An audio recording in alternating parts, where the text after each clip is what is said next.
Hello and welcome to In the Light, Growing Your Soul with me, Anna Isabel. And I am so excited because my guest today is Alan Pearce. And the book that we are discussing is called Coma and Near-Death Experience. Welcome, Alan. Thank you so much, Anna. I'm really happy to be here today. You know,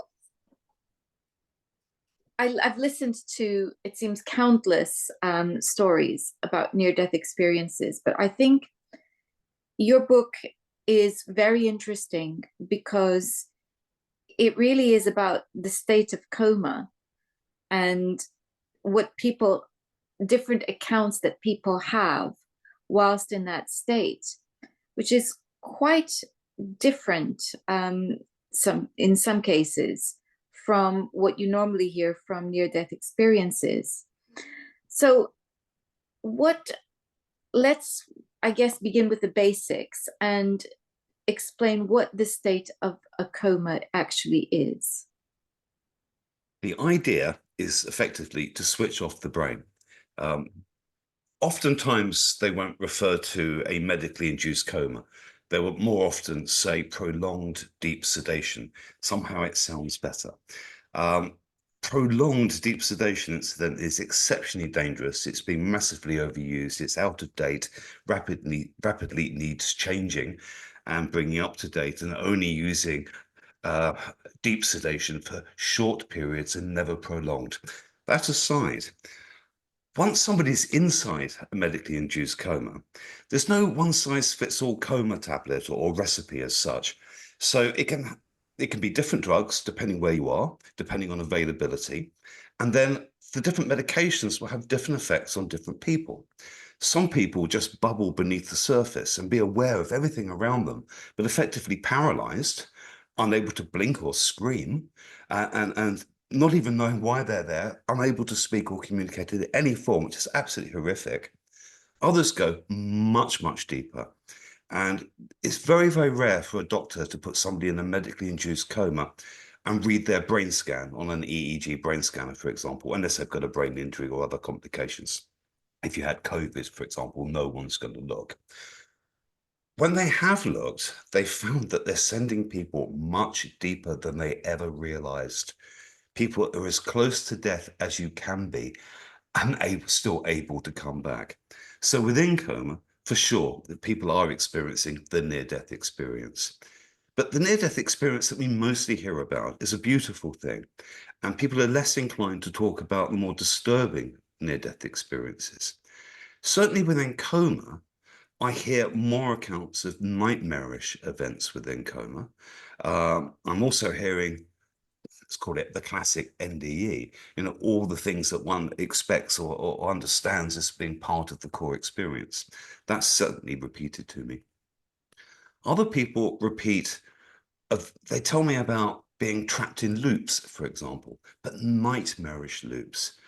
There's James, for example, in the book, and he was stuck in one particular loop, watching his wife die in childbirth. Now, he's not even married in this world, but he had to watch his wife die in childbirth there in the room over and over and over again.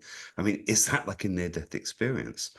Other people might find themselves, they would describe it as having been in hell, that they were tormented by strange entities, for example, people being tortured endlessly within their coma. Then there's another type of experience that some people report, which is alternate lives. In some cases, it's one solid life, just spanning decades in many cases for people. And they've only been out, say, for 2 weeks in the coma. But they've had an entire life spanning decades with all the things that one would expect from a regular life, holding down jobs, getting married, going on vacation, having kids, all those things. Other people have multiple lives that they can recount, or rather, multiple deaths, and they will talk about their demise in different lives in the past over and over again. I mentioned James just now. James had a series of lives, all ending violently, almost all of them ending with his drowning. So, for example, he was a Spitfire pilot in World War II, crashes in the Thames, drowns. And another one, he's a fisherman, he's unloading fish at a dock. There's an accident, falls in the water, drowns. And another, he was being tortured and put in a metal box. It was filled with water. He drowned. And he could just list these over and over and over. And when you ask them, like, it's just like a nightmare or something. And he's no one says these are like dreams. People say in every instance that these are more real than reality, in the same way that people who will tell you about a beautiful near-death experience will give describe it in the same way. Ultra real. So when somebody is watching their wife dying in childbirth over and over again, it is ultra real. And the horrible thing is that the doctors and nurses who place people into medically induced comas are doing it with the best will in the world.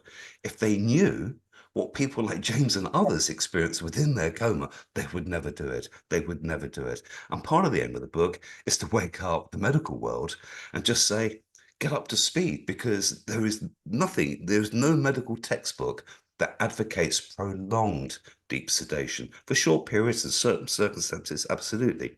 But there is nothing. All the evidence points to do not place people for a long period into the depths of unconsciousness. Your body just really is damaged. Just 1 week of bed rest, it's been discovered, can result in the loss of 40% of lean muscle. You might be in hospital for 2 or 3 months, not exercising at all. All your muscles will go. They will all go, not just in your arms and legs, but in your heart and your lungs and your throat, everywhere. And when you come out of it, you are a complete, I mean, I don't want to use that. What's the word? You're paraplegic. You can't move a finger. You can't blink even. And it takes a long time for people to come around. On top of that, they've got damage to their vocal cords if they've been on a ventilator, which invariably they have been, so they can't talk for weeks at a time. So the doctors and nurses who are treating these people don't get to talk to their patients. By the time they've got their voice back, and by the time they're showing any signs of getting better, they move swiftly down the line.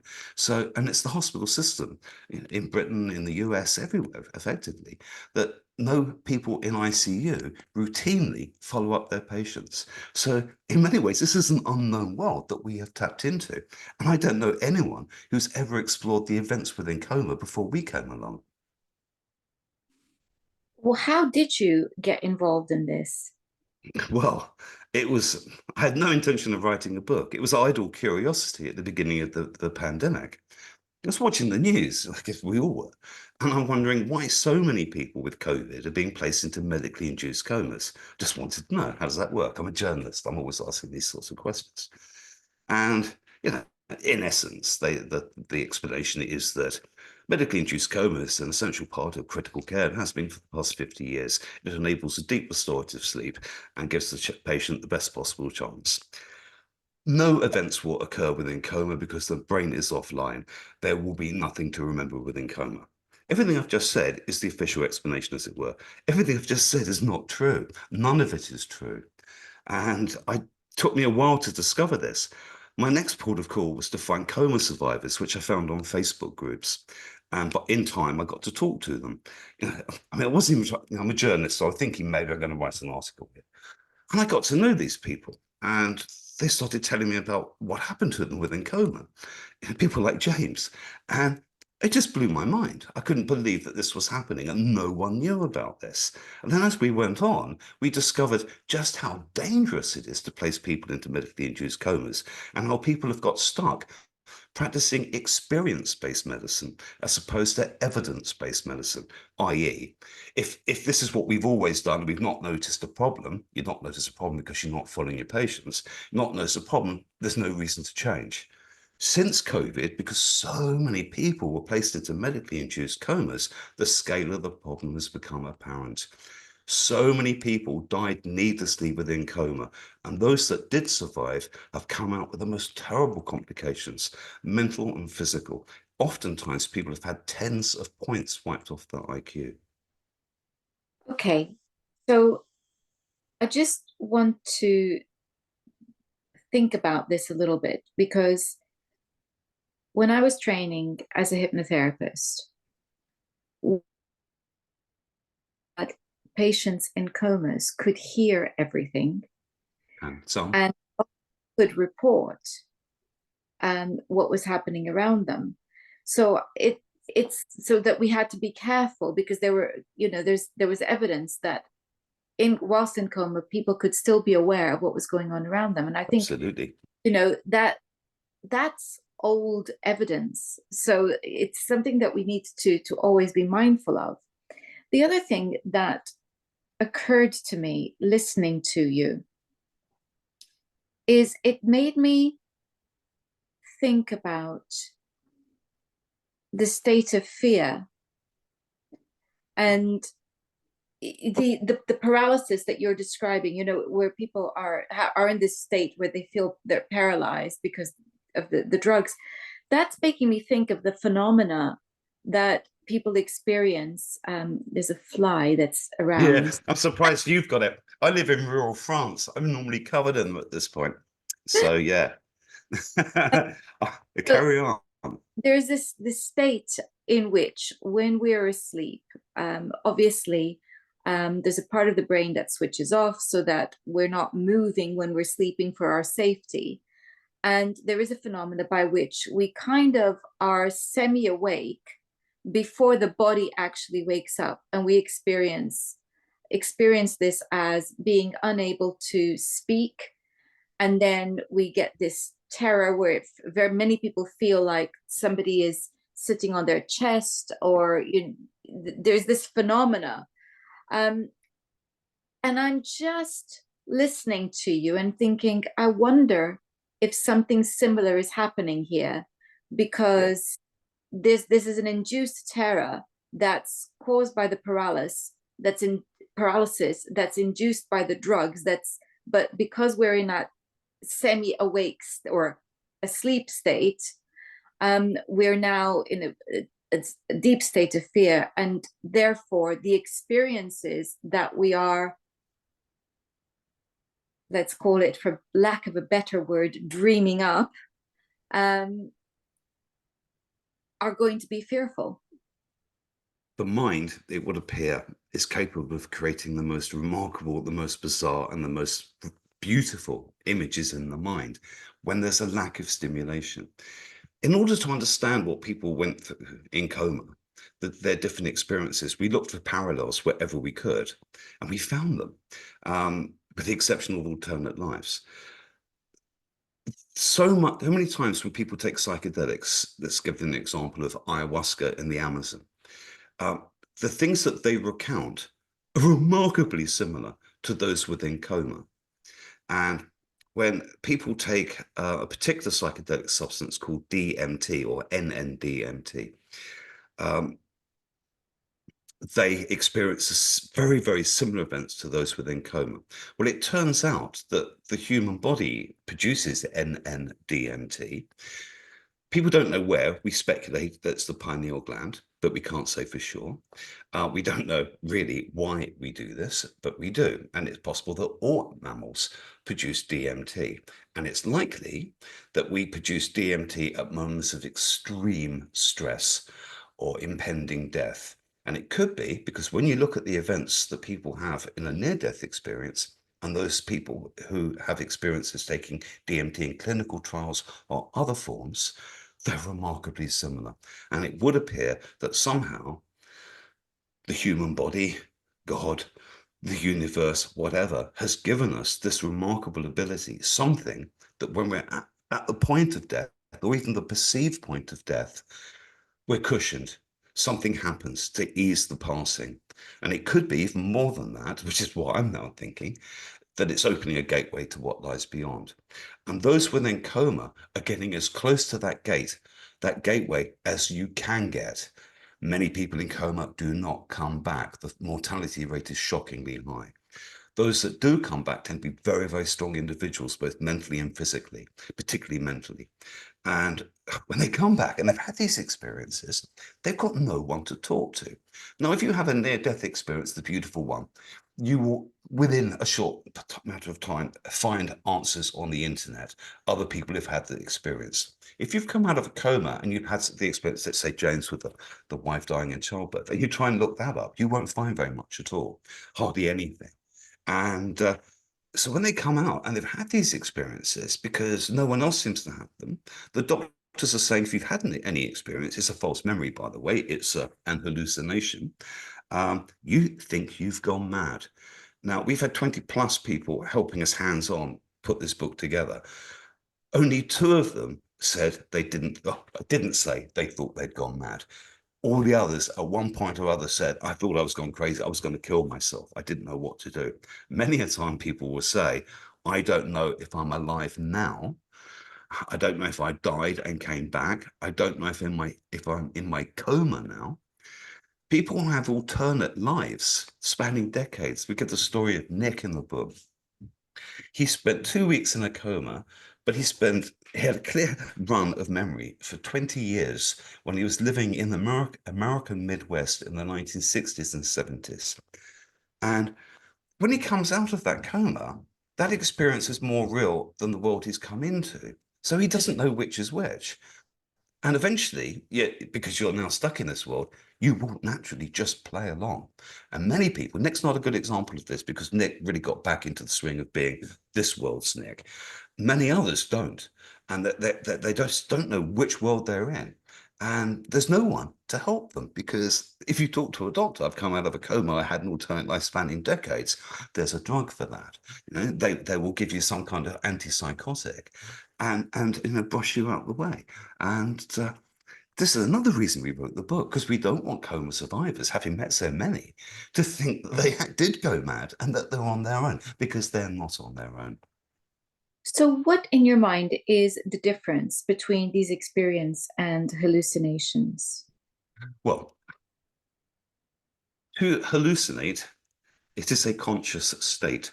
One needs to be awake, invariably with the eyes open. For doctors to say these experiences are hallucinations, what they're really saying is that you've come out of the coma and you can't understand where you are or anything, and your mind has suddenly made up an explanation for where you've been for this period.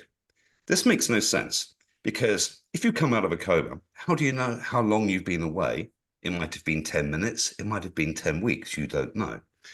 If you open your eyes in a hospital, your mind is quite likely to come up with an explanation involving the hospital rather than give you an alternate life spanning decades when you lived in the American Midwest in the 1960s and 70s. It's not an explanation that anyone can take on board, but that's all they get.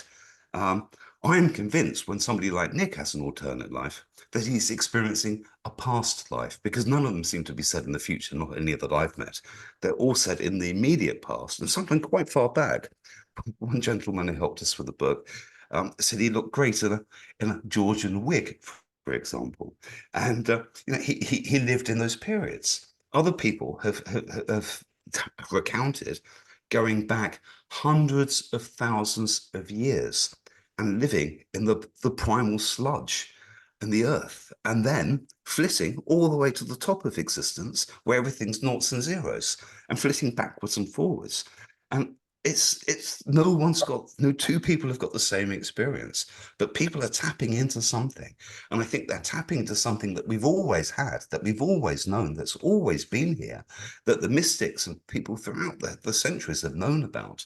But in the modern materialistic world, we just dismiss these things as fantasy or the delusions of a deranged mind. And there's no explanation for these poor people, but they are experiencing the things that people have experienced since the dawn of time. You can go back to the Egyptian Book of the Dead and find in there events that people are recounting to me within coma today. So, did you kind of sort the different experiences into categories like potential past lives or alternate lives, as you've called them, and kind of classic near-death experiences, and then hellish experiences? Did you categorize them, or was there just not enough to? I'm just No, it doesn't really work like that. The book itself, it's a journey. It's our journey of exploration. And I'm writing the book as I'm going. So as I'm discovering things, I'm writing them down. So you, the reader, or the listener, because it's an audio book, you're actually part of a journey here. You're actually learning as we're learning. And what we've done, we've got, as I said, 20 plus coma survivors who've helped us with the book. So weaved into the book, weaved within to the narrative, they are telling their stories. At no point am I actually saying anything. And I co-wrote this with my wife. At no point are we saying anything. We are giving people a platform to tell their stories, be they coma survivors or be they the medical people who realized the damage that they have caused. I've had doctors put their hands up and say, I've patently killed people, and I'm doing everything I can now to make amends, to stop other people going down this path. I mean, this is what the book's for. These are the people we're trying to wake up. My experience when I'm working as a past life regressionist, as you Mm. said, is that it's incredibly varied. The experiences that people report, including, going back to pre-civilization, Mm. and it's always fascinating to see that. But there was something that made me think of something else, although it's very clear that this is not hallucinations. I do wonder about those who are in that fear state, whether it Many. isn't that fear state that is leading them to certain experiences that are of a more Yeah. frightening nature. Um, because my dad had Parkinson's, and in the last year of his life, he would frequently not be here. Yeah. You know, his mind was somewhere else. Yeah. And everybody thought that he was talking nonsense. But I was listening to him, and I felt that he was genuinely trying to communicate a need, but he was no longer doing it through our filter, but through a filter of where his mind had got to.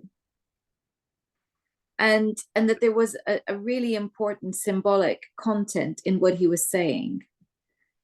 And it gave me some insight into what that need was. So, for example, he frequently was wanting to put on a suit and and asking for his shoes to be brought in because it was time for him to go. Yeah. He was very clear that he needed to go. And I really felt, because this was quite close to his, maybe 6 months before he passed, I really felt that this was him saying, I'm ready to go, but he couldn't say, I'm ready to go. It was just a very interesting thing, because there were lots of little things like that. Yeah, But I'm left to wonder where people are going when they've got different categories of dementia. Oftentimes you might interrupt them and they think they're talking to somebody long gone or whatever. Many times within coma, people go back in the past. They go back to having dinner with their mum and dad when they were a kid, but they're there and they can smell it and they can taste it and they're joining in the conversations. I'm wondering whether a similar thing is happening to those with advanced dementia, that they are in the same way that many of my coma survivors were going back in time and reliving events within their life, and not unlike certain aspects of a near-death experience. I'm wondering whether people with deep dementia are in those realms. I mean, if so, I'm thinking that's really wonderful. it's yes. I was just thinking about my dad again, and to give an even better illustration of what I meant when I felt that he was communicating something, because I had gone to visit, and he knew I was leaving, and we were saying goodbye, and he was wanting to ascertain how I was getting home.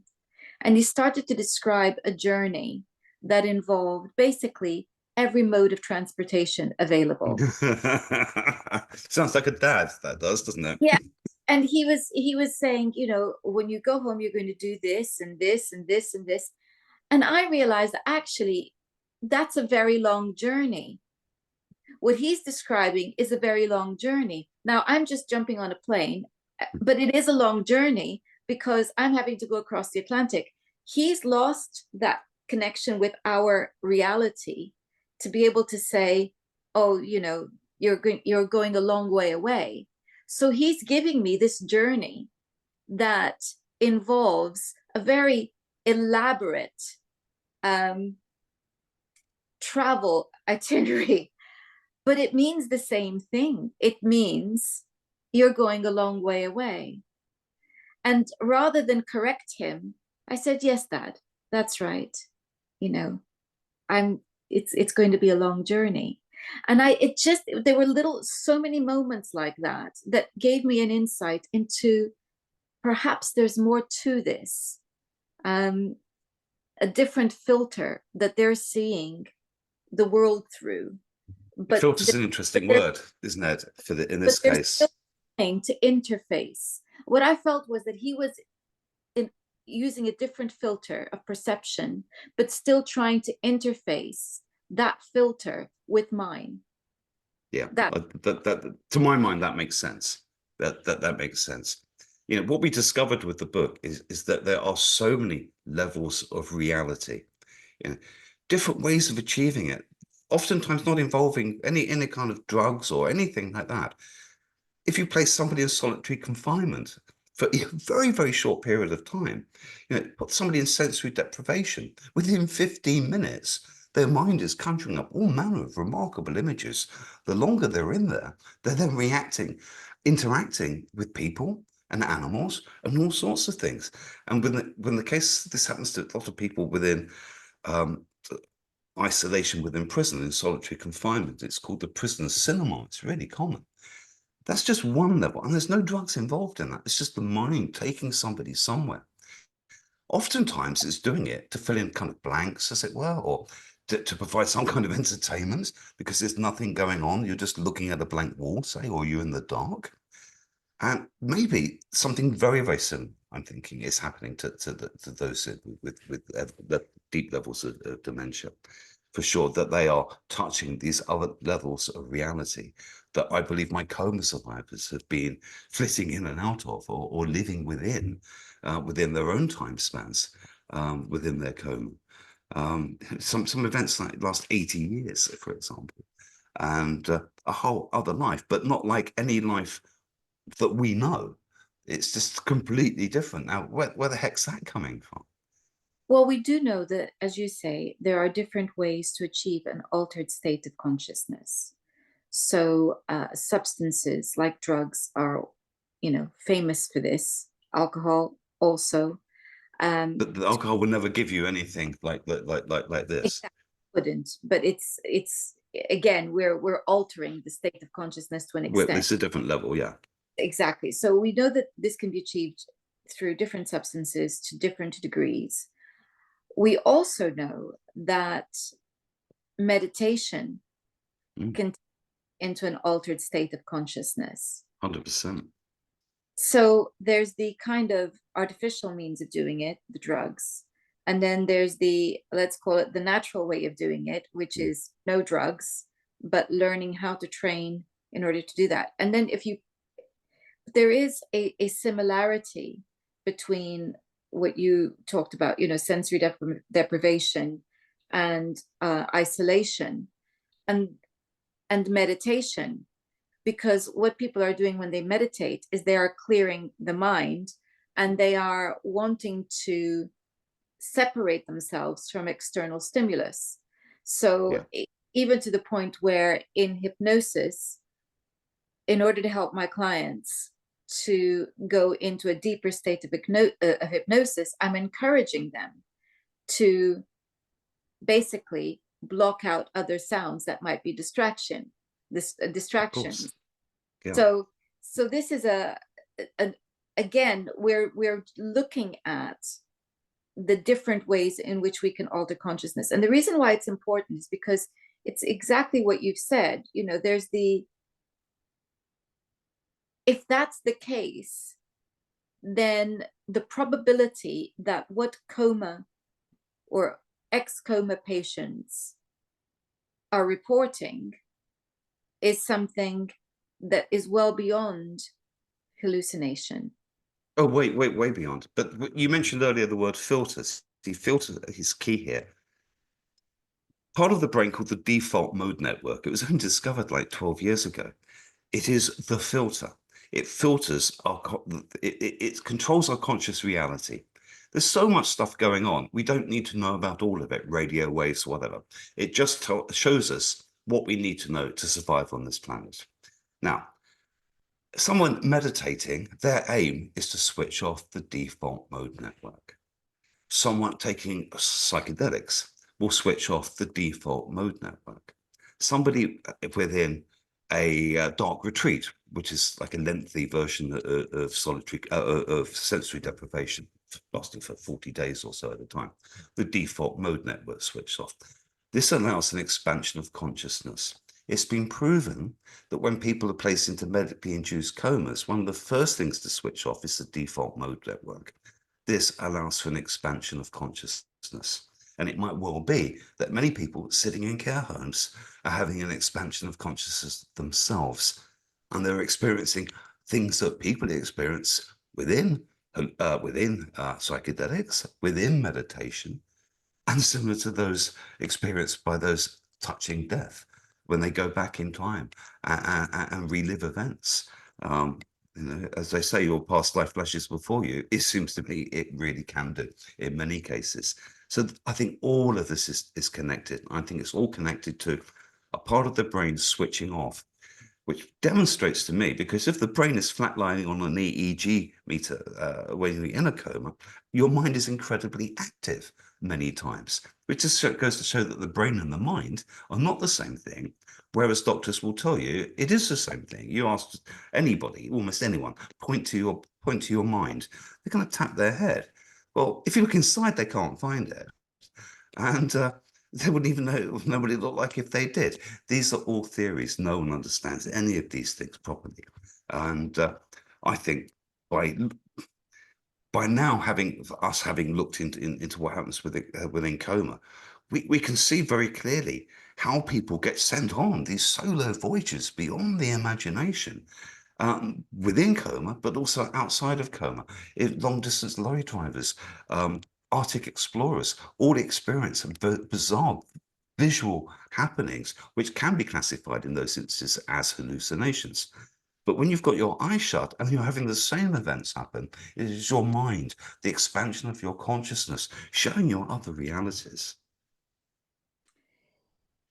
It then, when we're framing these experiences in this way, it begs the question as to what is happening with people who are deemed to be insane because they are hallucinating.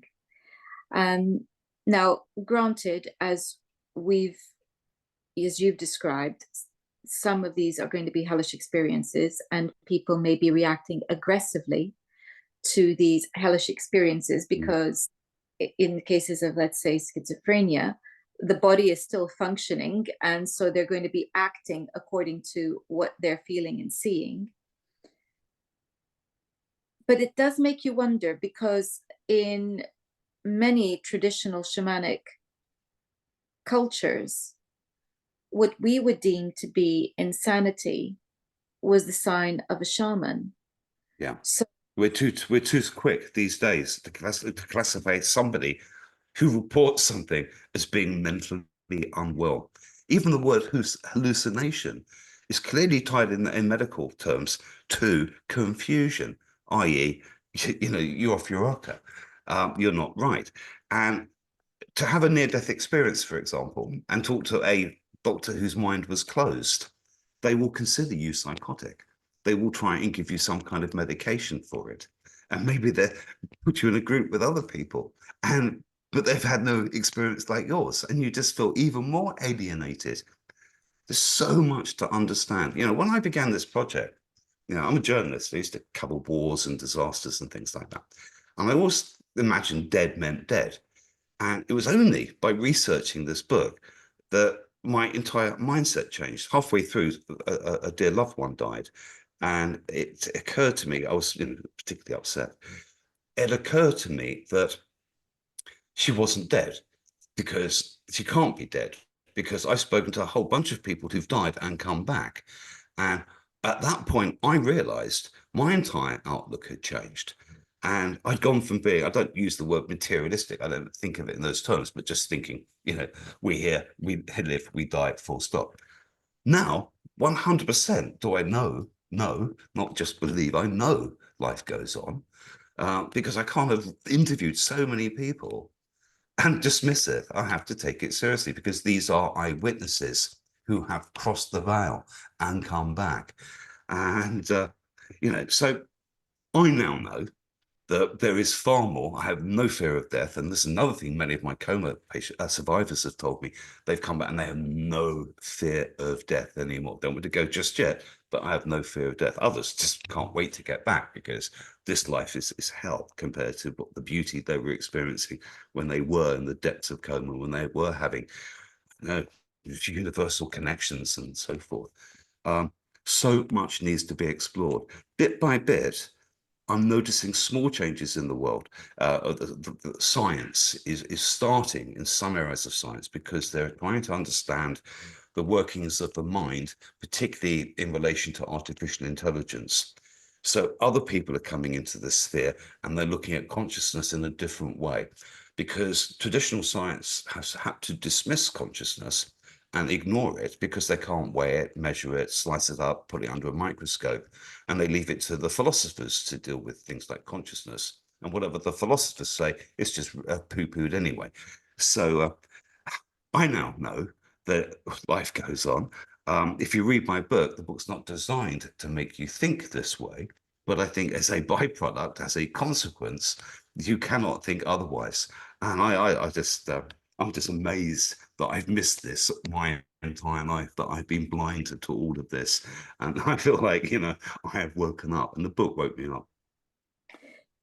When you talked about how some people relive a traumatic experience like in a loop again and again, you know, that also makes sense, because my experience as a therapist is that's exactly what we do. When we have a traumatic experience, we can call it PTSD, Yeah. but we can relive and get stuck reliving that experience. Oh, And even when we move beyond the point where we are consciously, continuously reliving it, we are unconsciously, continually reliving it and recreating patterns that repeat themselves within our relationships. So this so is a true. human experience. So again, what I'm taking from these experiences is that there are different ways of that we need different approaches to understand each individual experience, because everybody's an individual. And perhaps, some are reliving a series of past lives in which there's a pattern. And if as a past life regressionist or therapist, I would want to help them to understand that pattern, make sense of it so that they could heal it and move on. Others seem to be stuck with one traumatic incident, which again begs for help to deal with it. But and then others are having let's call it the classic near-death experience, where they are going into another dimension in which they are greeted and supported, etc. But I think all of that depends on the state of mind that they are in. And many of us, are going to be in fear if we are experiencing this type of thing. Because I feel this is the difference between the near-death experiences that happen to people. Well, when, let's say, they're in an accident and they go unconscious, or they die, technically die, and this is different because this is a drug-induced state. it's induced in and that it's switched everything off. It's not like having taken a drug, because there's no drug or cocktail of drugs that can give you an alternate life spanning decades, for example. Exactly. Um, Yeah. it has switched something off. Um, yeah, I mean, just ask me a specific question, because I feel like I could go off on a million tangents here. Um, I'm not in, I'm just, Yeah, I know. and This it's is the thing. There's so much to this, isn't there? exactly, And I mean, there I don't isn't even know what to say at that point. exactly, there is no specific question because really this is so open. Mm. And what I'm doing and what you're doing is playing with different ideas to explore the possibilities. And I think that is why I wanted to talk to you, because this is such a fascinating subject, and I'm extremely grateful for your time today. And we will have to remind everyone that this is the book that we are discussing. It is called Coma and Near-Death Experience: The Beautiful, Disturbing, and Dangerous World of the Unconscious. And I think that people who are curious can do no better than to rush out and get it. I will be Oh, thank you. the link description box. Alan, if people wanted to get in touch with you to learn more about your work or to share some of their experiences, how do they do that? Right, very, very easy. I mean, my name is Alan Pearce. I have the domain alanpearce.com. Hopefully, you may provide a link to that. It's very easy to find online. I hate it when you try and approach a writer or somebody and you cannot get hold of them. It really, really annoys me. As a journalist, I am open. This is my lifeblood. I wish to hear from people with stories. So yeah, I am easily approachable, and I will always respond. Always. Perfect, because I'll be putting a link to your website Thank in the you. description as well. Thank you so much for your time today. Oh, Anna, thank you. And I've really enjoyed chatting. It's been lovely. Really lovely. Thank you. It's a bit Thank like therapy. and thank you all for watching. Until next time, goodbye.